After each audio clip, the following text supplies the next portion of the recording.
Is Philippines the next pageant training hub in the world? Kasi nga, andito ang Puteri Indonesia Queens. Tapos, yung ipapadala ng Cambodia for Miss International. So, do you think Philippines is now becoming the world's pageant hub?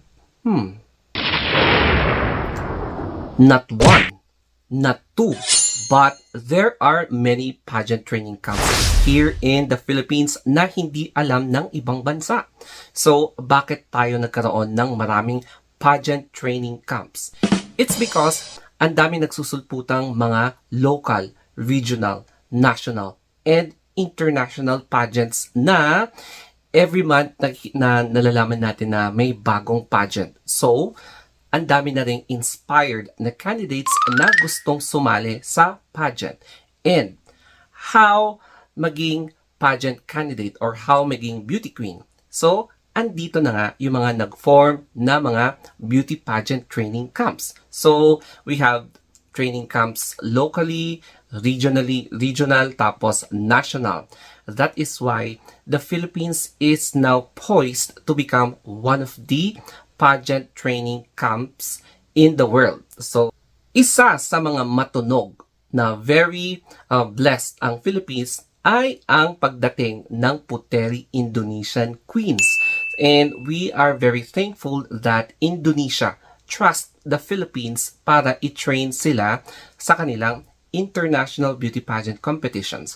And ang napili nilang beauty pageant training camp is ang Kagandahang Flores Camp. So, the queens from Indonesia are currently in Manila.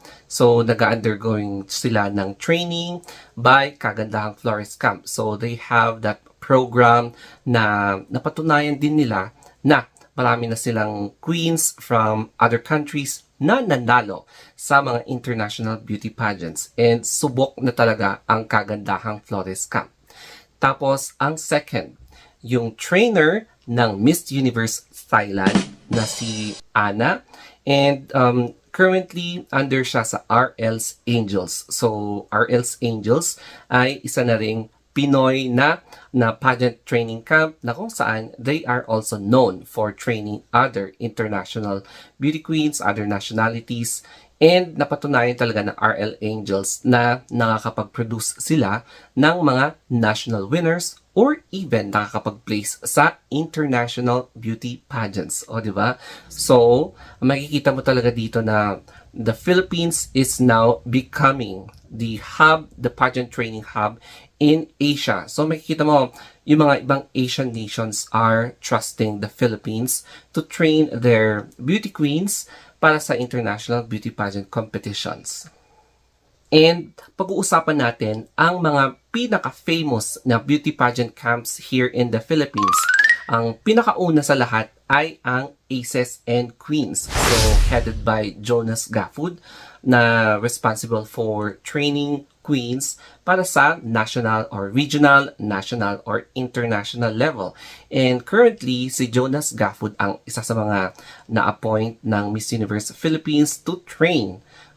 For example, si Celeste Cortesi in preparation for Miss Universe this year. And siya talaga ang naatasan na trainers ng Miss Universe Philippines candidate. O, diba?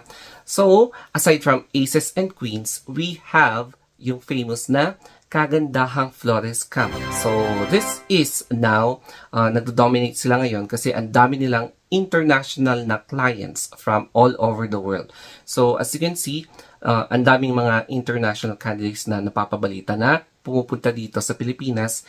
It's because of yung isang beauty pageant camp which is Kagandahang Flores. And here comes itong emerging na beauty pageant camp is RL's Angels. And isa ito sa mga very proactive na nagtitrain din sa mga international queens. And of course, our queens here in the Philippines. So, makikita mo na, ito yung tatlo na very prominent. And ang iba pa na beauty pageant training camps ay ang Guldian. So, Guldian is also responsible for training some national aspiring beauty queens, yung mga beauty queens natin na competing for international titles. And then, sa other countries in Southeast Asia or even in other parts of Asia. So yes, makikita talaga natin na the Philippines has so many beauty pageant training camps na available to train aspiring beauty queens, mapa Pinay man or mga foreigner for international beauty pageant competitions. Aside from this mentioned na pageant camps, I forgot to mention the camp. So, the camp is currently training Celeste Cortesi in preparation sa Miss Universe 2022. Kaya makikita mo, very updated yung camp na yan about kay Celeste Cortesi in various Facebook pages or social media na kung saan you're going to have a glimpse kung ano nga ba yung mga look ni Celeste Cortesi. And aside from that, we have pageant, the Crown Institute, I should say. So, another pageant camp yan. And they are also, as in, makikita mo na silent, but training both national tapos mga international na beauty queens. Kaya, as in, dumadami na talaga ang mga pageant camps. And aside from that, we have regional pageant camps such as eto, yung MMG Queen of Hearts pageant. So makikita nyo na hindi lang pang national, there are also regional pageant camps na nagtitraining for aspiring beauty queens in various regions in the Philippines na gustong maging inspirational. Tapos aside from MMG, we have yung Diamonds and Queens, if correct me if I'm wrong, or I should say Diamonds and Crowns. So as you can see, as in, dumadami na talaga ang mga beauty pageant camps here in the Philippines that are poised to become the next international pageant training camps na pwedeng mag-attract ng international beauty queens from all over the world. So this means that Philippines is really indeed one of the fastest growing pageant hubs in the world. So, pwede niyang talunin ang Latin America na ang daming pageant training camps din dyan. But here in the Philippines, ang daming pageant camps. So, as in, makikita mo na hindi lang yan. Malay mo, there are other na nag-organize na groups to become future pageant training camps sa Pilipinas. And aside from Asian countries, we have yung mga previous years na pabalita na yung Guyana. So, nag-train ang Guyana dito sa Pilipinas. I think way back 2016. Tapos, pati na rin yung Mauritius. So, Mauritius came here in the Philippines.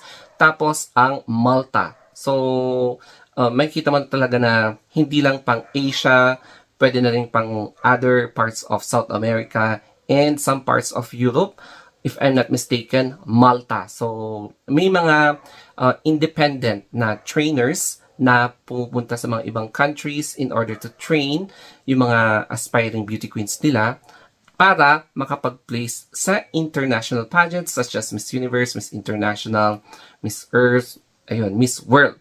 So, makikita mo dito na the Philippines is slowly gaining a lot of networks, a lot of Pinoy pageant trainers na being slowly recognized sa iba't ibang parte ng mundo. So, it's not only concentrated in Southeast Asia, it is also expanding in Asia, tapos it is further expanding in other continents. So, ganun kalakas ang dating ng Pilipinas, hindi lang sa mga beauty queens but also pagdating sa mga trainings.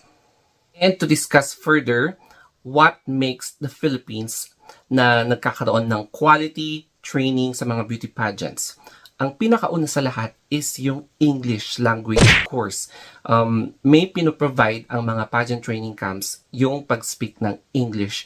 So, it will be a privilege for international or mga foreigners na beauty queens to have at least additional knowledge ng English language or even mga ibang lingwahe pa. So, yun yung isang advantage ng mga beauty pageant training camps here. So, not only that, they are able to seek yung culture, tradition, yung mga ganon. They analyze the particular beauty pageant na sasalihan ng kanilang clients para at least ma-assess nila yung mga needs ng kanilang candidates, o diba?